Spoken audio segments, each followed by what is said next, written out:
Disney Princess, The Little Mermaid, The Story of Ariel.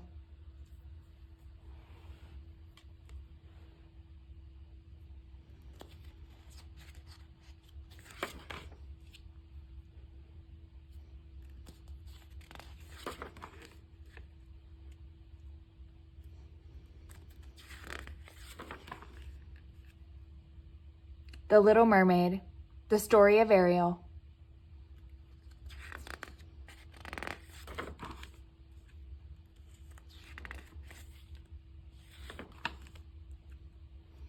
Deep under the sea, the merfolk and sea creatures hurried to King Triton's glittering palace. Ariel, his youngest daughter, was making her musical debut in a special concert, and no one wanted to miss a single note.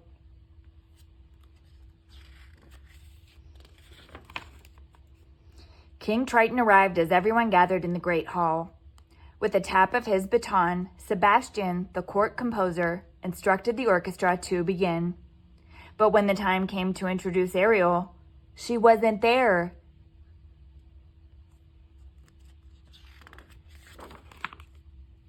Ariel had forgotten about the concert. She was miles away, searching for human treasures. In the murky depths, she hurried toward a sunken ship. "Isn't it fantastic?" Ariel exclaimed to her friend Flounder.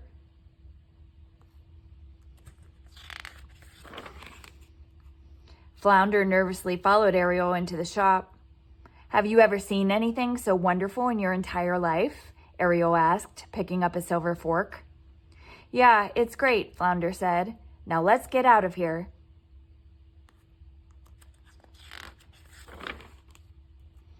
Ariel and Flounder swam to the surface to find Scuttle, a silly seagull who claimed to know all about the human world. Scuttle examined the fork. "It's a dinglehopper," he said. "Humans use these little babies to straighten their hair out." Just then, Ariel remembered the concert. "My father's gonna kill me," she said.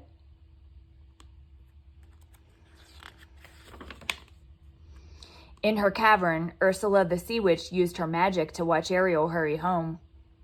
"She may be the key to Triton's undoing," Ursula said with an evil smile.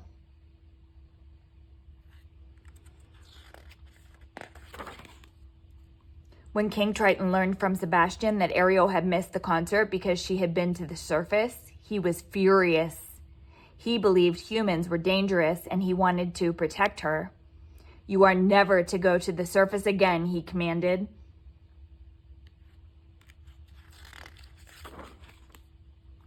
The king asked Sebastian to keep an eye on Ariel, so he followed Ariel and Flounder to a secret grotto.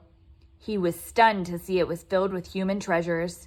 Horrified, the little crab listened to Ariel tell Flounder how much she wanted to be part of the human world.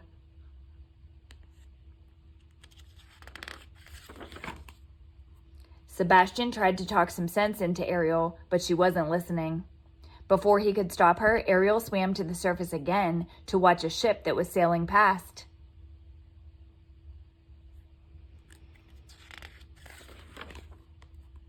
Peeking over the side of the ship, Ariel saw Prince Eric. He was smiling as his guardian Grimsby unveiled a statue. Ariel couldn't stop gazing at Eric. "He's very handsome, isn't he?" she asked Scuttle.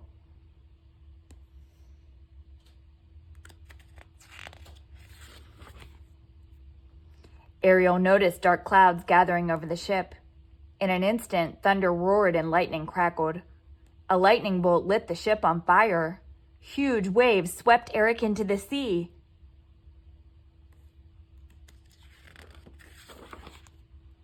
Beneath the waves, Ariel grasped the unconscious prince in her arms. Struggling through the fierce current, she pulled him to safety.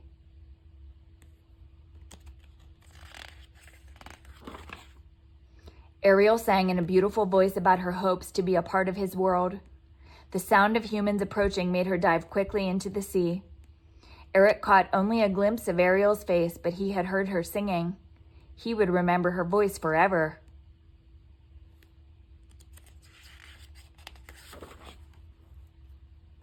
The next day, Ariel swam around in a daze, plucking sea flowers and humming softly. All she could think about was being on land with Prince Eric.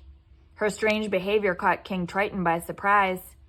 He assumed she was in love and questioned Sebastian about it.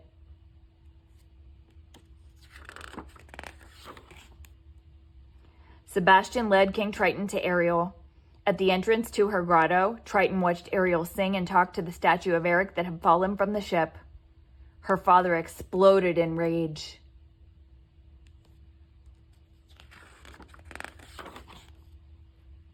Contact between the human world and the mer world is strictly forbidden, he thundered. But Ariel wouldn't give in. Daddy, I love him, she said.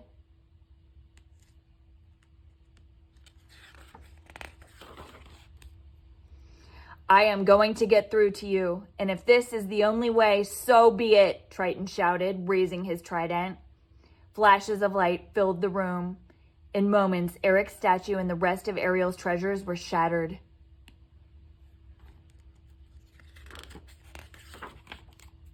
As Ariel sobbed among the ruins, Flotsam and Jetsam, Ursula's pet eels, slithered out from the shadows.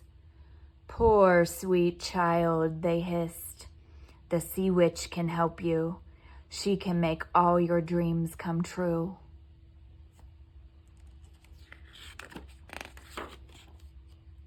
Although Ariel feared the sea witch, she followed the eels. Pale creatures gazed at Ariel with hopeless eyes as she approached Ursula's cavern. Come in, Ursula coaxed with a cruel smile.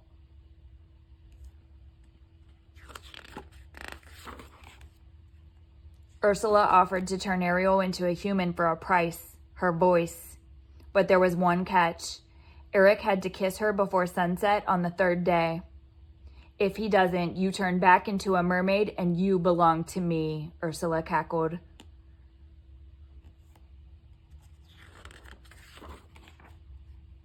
Frightened but determined, Ariel signed the glowing contract. Now sing, Ursula commanded. As Ariel's voice flowed from her, Ursula captured it in a seashell.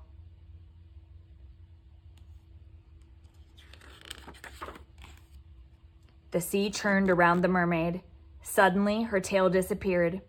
In its place, she found 2 legs. Now that Ariel was human, she couldn't live underwater.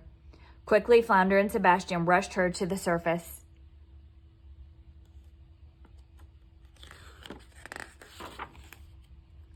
Ariel was delighted with her new legs, but Sebastian was worried.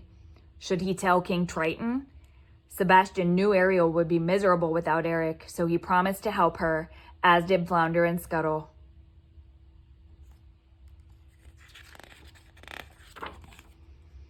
If you want to be a human, the first thing you gotta do is dress like one, Scuttle explained.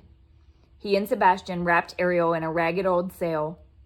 Just then, Eric's dog Max bounded across the beach, and Eric chased after him.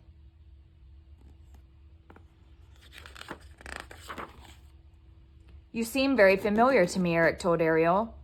He studied her face. Was she the girl with the beautiful voice who had rescued him?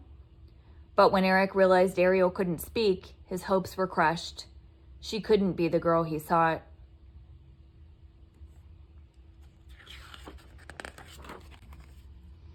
Eric took Ariel to his palace, where his friendly servants cared for her. He couldn't believe how beautiful she looked when she appeared in the great hall, cleaned up and dressed in a lovely gown.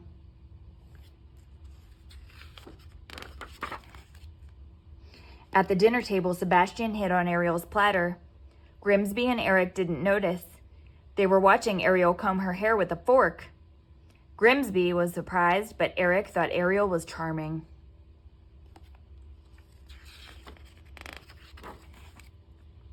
The next day, Prince Eric showed Ariel his kingdom. She smelled flowers, tasted human food, and danced for the first time. Eric's world was wonderful, and now she was part of it. But he still had not kissed her, and there was only one day left.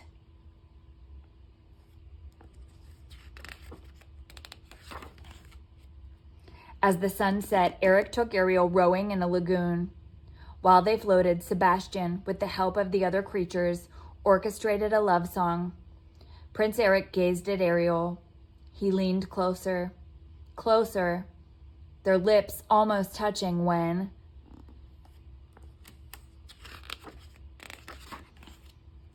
Splash! Flotsam and Jetsam tipped the boat, toppling Eric and Ariel into the water. Ursula watched from her cavern. "That was too close," she said. "It's time I took matters into my own tentacles." She transformed herself into a beautiful girl named Vanessa.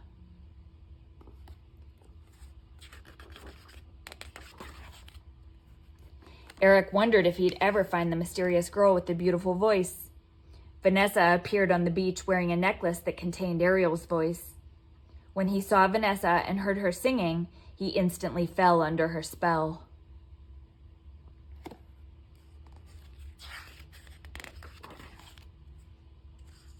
"Wake up!" Scuttle flew into Ariel's room the next morning. "Congratulations, kiddo, we did it! Eric's getting married today." Ariel's heart filled with joy. Eric was in love with her. It was too wonderful to be true.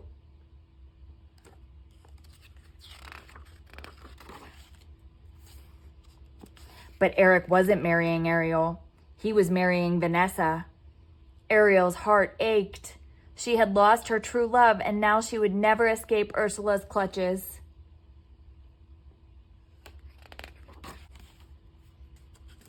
Once aboard the ship, the sea witch gloated. Her plan was working beautifully. Soon she would rule the seas. Ursula didn't notice Scuttle peeking through a porthole or hear him gasp when he saw her true reflection in the mirror. He flew back to tell Ariel.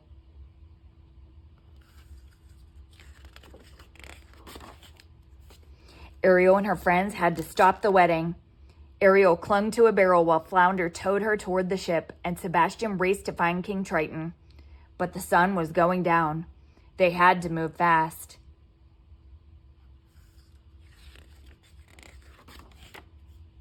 The wedding had already started when Flounder and Ariel arrived at the ship. Eric stood in a trance before the minister. His eyes were dull and glazed, and Vanessa slyly smirked, happy that all had gone according to her plan. She was sure she had won.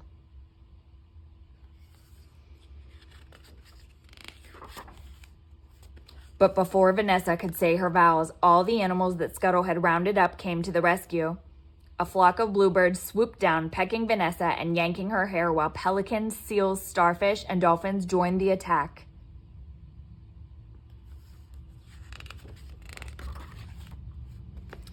"Get away from me, you slimy little," Vanessa screamed as Scuttle yanked off her shell necklace. It flew through the air and shattered on the deck. Ariel's voice flowed back to her. "Eric," she said at last.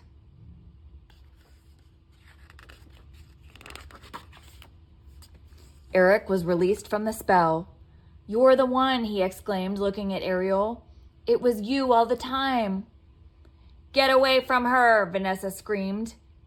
Before Prince Eric could kiss Ariel, the sun sank beneath the horizon.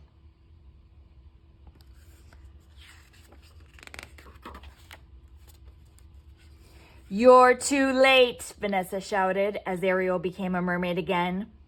With a flash of lightning, Vanessa transformed back into Ursula and dragged Ariel into the sea. Eric went after Ariel. "I'm not going to lose her again," he shouted.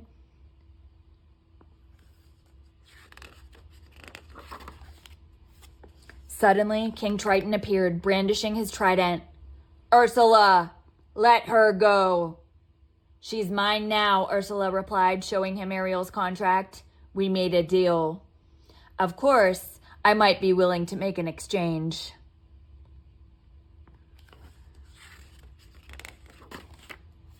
To save his beloved daughter, King Triton agreed to take Ariel's place. Now he would be Ursula's servant forever. Ariel watched, horrified, as her father began to shrivel away.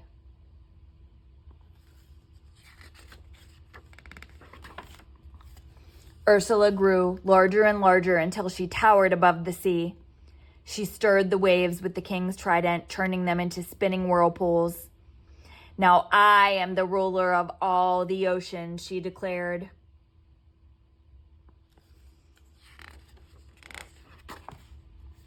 "Say goodbye to your sweetheart," Ursula shouted, aiming fiery bolts at Eric. But he didn't give up. Just then, he saw an ancient sunken ship rising through a whirlpool. He clambered aboard and steered its jagged bow through Ursula's heart.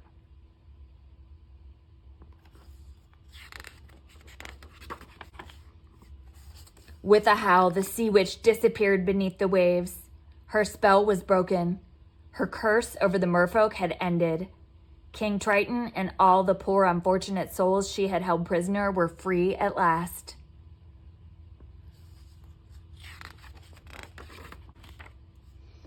But Ariel was still a mermaid, and Eric would always be a human. King Triton watched his daughter gaze longingly toward the shore and the man she loved. With a sigh, he touched his trident to the water, and Ariel became human once again.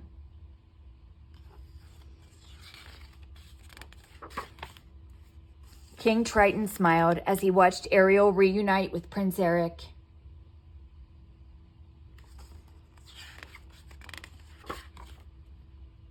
Ariel's friends and family cheered on the day Ariel and Prince Eric got married. At last, she was part of the human world she loved, and she would live there happily ever after.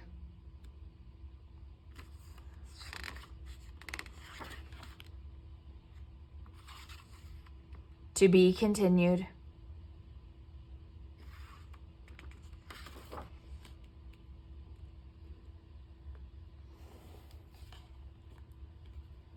The end.